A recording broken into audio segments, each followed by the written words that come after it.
You're welcome back to this YouTube channel.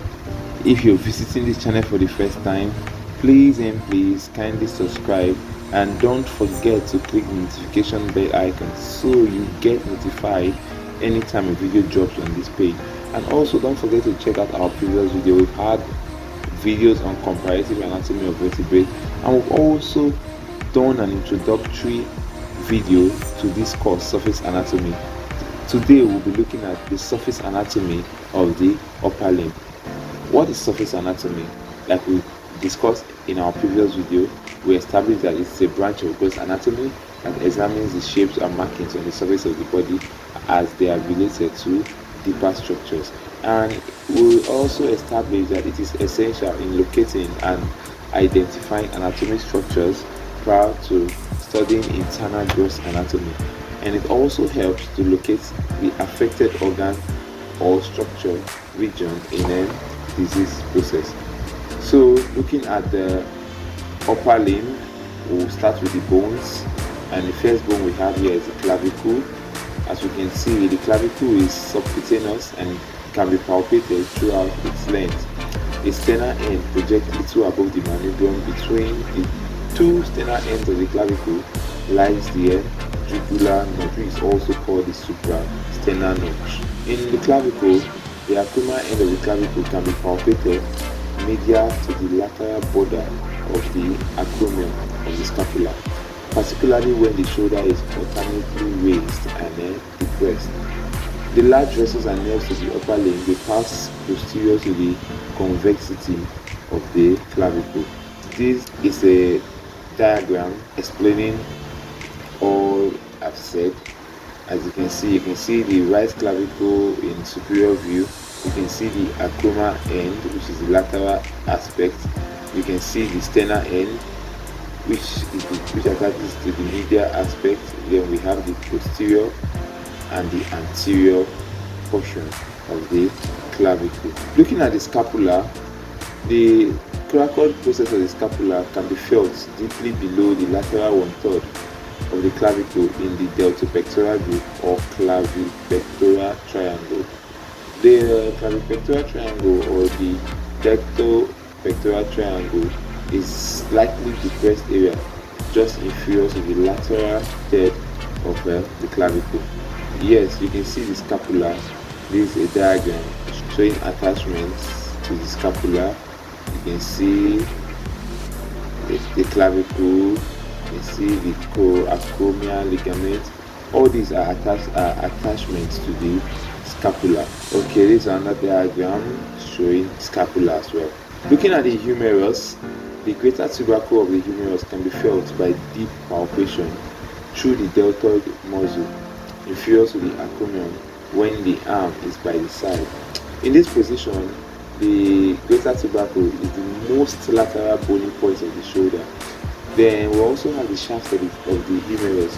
You can also feel the shaft of the humerus in different areas through muscles surrounding it.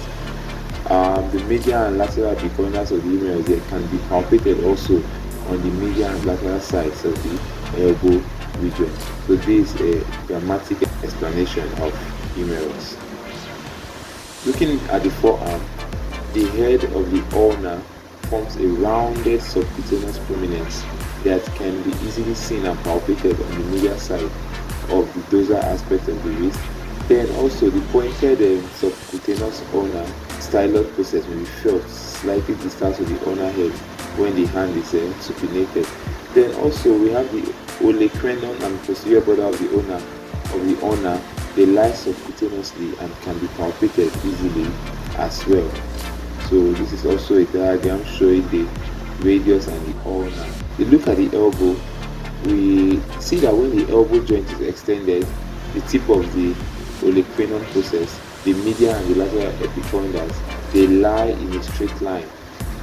And when the elbow is flexed, the olecranon forms the apex of an equilateral triangle, of which the epicondyles form the angles at its base. Then also fractures of any of these structures will distort these arrangements of the elbow joint. We also have the axillary fold. The anterior axillary fold is formed by the pectoralis major and can be palpated by the finger. and this can be made by asking the patient press his or her hand against the ipsilateral hip. Then the posterior axillary fold is formed by the tendons of latissimus dorsi and teres major muscles. Looking at the axilla should be examined with the forearm supported and the pectoral muscles relaxed. The patient will relax the hand and he will carry and hold the arm and examine the axilla.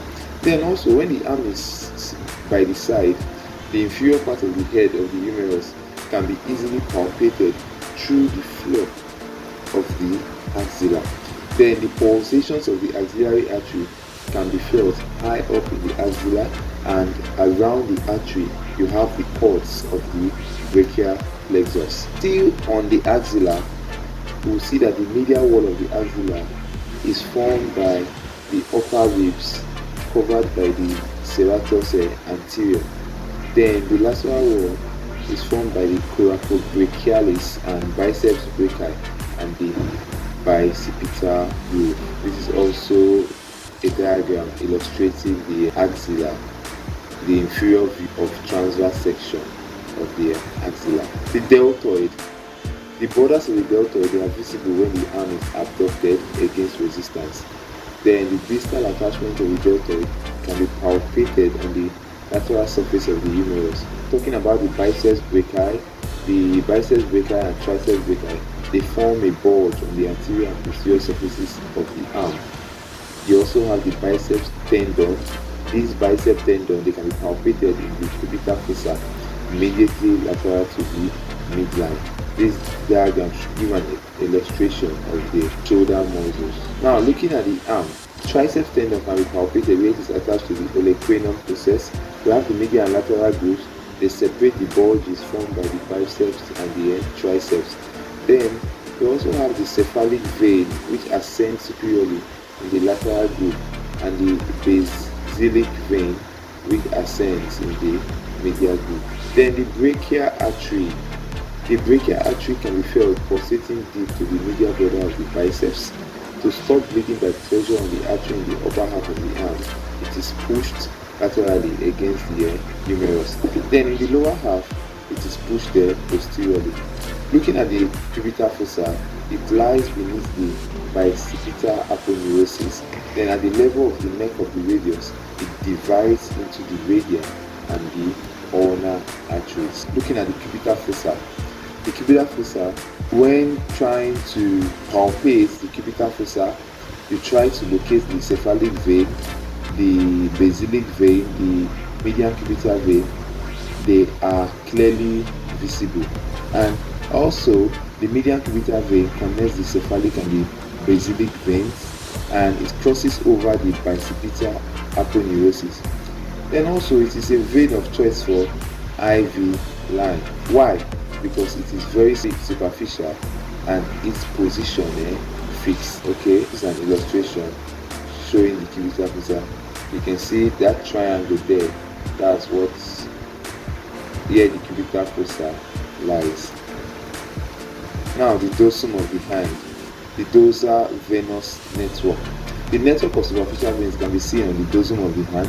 The network, it drains upward into the cephalic vein laterally and the basilic vein medially. This is a diagram showing the dorsum of the hand. Then anatomical snub box. The snub box is bounded anteriorly or laterally by two tendons, the abductor pollicis longus and the extensor pollicis brevis. Then posteriorly or medially by the extensor pollicis longus.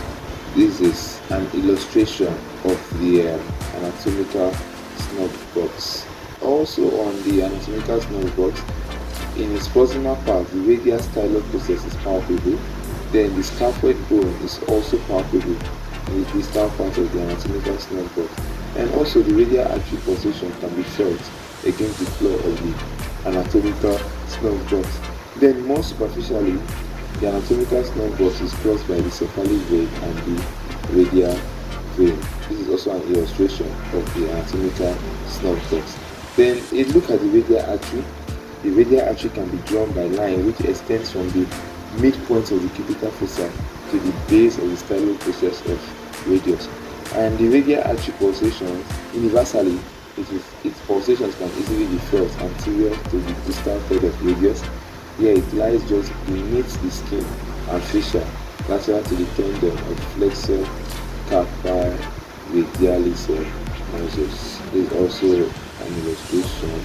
Now looking at the palmar arches, the superficial palmar arterial arc is located in the central part of the palm and lies on a line drawn across the palm at the level of the distal border of the fully extended thumb. Then we also have the deep palmar arterial arc, also located in the central part of the palm, proximal to the superficial one, lies on a line drawn across the palm at the level of the proximal border of the fully extended thumb. This is also an illustration to show the palmar arches. Thank you for listening. Hope to see you next time. Please don't forget to like and share our video, and your comments are highly welcome. Bye for now.